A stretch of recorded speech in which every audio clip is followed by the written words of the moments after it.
Sa update sa patuloy na tensyon sa Middle East, ang mga pasilidad ng Houthi sa Yemen ay winasak ng Israel Air Force bilang tugon umano sa sunod-sunod nitong pagpapakawala ng mga missile sa siyudad ng Israel. Nagpatuloy naman ang operasyon ng IDF sa Southern Lebanon dahil sa mga paglabag ng Hezbollah sa isang kasunduan.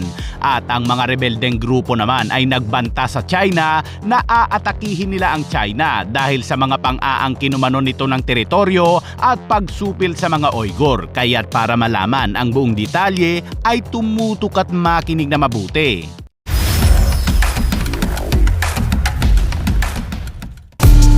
Kasabay ng pagbagsak ng rehimeng Assad sa Syria, ang mga mandirigma ng TIP o Turkestan Islamic Party na isang militanteng grupo ng Uyghur ay naglabas ng matinding banta para sa China habang nangakong ipagpapatuloy ang kanilang jihad sa mga lungsod ng Urumqi, Aksu at Kashgar sa Xinjiang.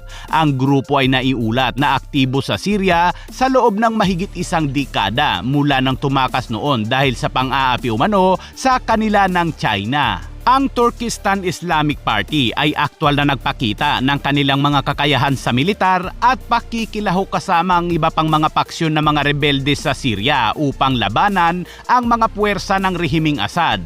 Sa madaling salita mga kabayan, ay kasama nila ang grupong namumuno na ngayon sa Syria na HTS. Binigyang diin ng grupo na lalaban umano sila mula sa mapang-aping Chino at pang-aangkin sa kanilang teritoryo.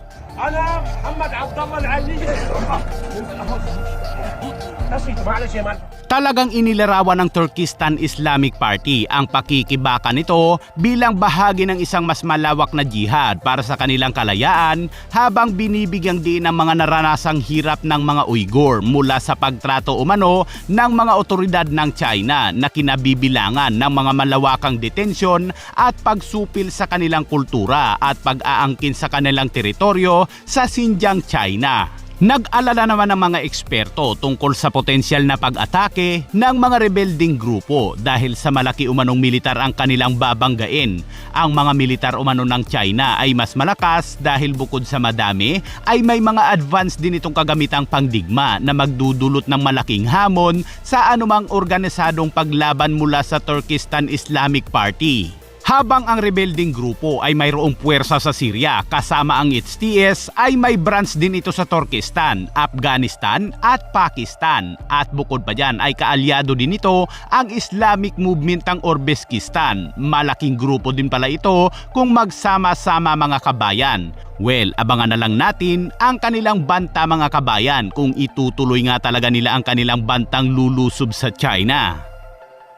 Samantala, sa ibang balita naman mga kabayan, matapos magbabala ang Israel na dapat na umanong turuan ng leksyon ang Houthi sa Yemen dahil sa ayaw nitong tumigil sa kakulitan nito, abay tinuloy na nga ng Israel ang plano nito kung saan kagabi ay winasak nito ang mga pasilidad ng Houthi sa Yemen.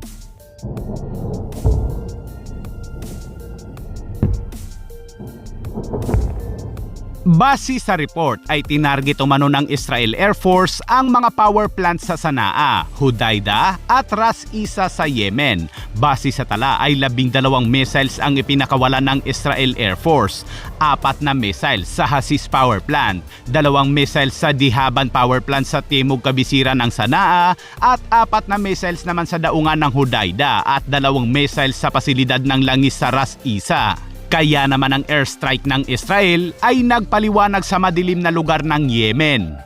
Today, the IDF conducted precise strikes on Houthi military targets in Yemen, including ports and energy infrastructures in Sana'a, which the Houthis have been using in ways that effectively contributed to their military actions. Samantala, sa Lebanon naman ay patuloy rin ang operasyon ng ground forces ng IDF matapos sa makailang beses na paglabag ng Hezbollah sa isang kasunduan. Sa video na inilabas ng IDF ay kitang patuloy ang demolisyon at pagpapasabog sa mga tunnel ng Hezbollah ng Yahalom unit sa Bani Hayan sa Southern Lebanon.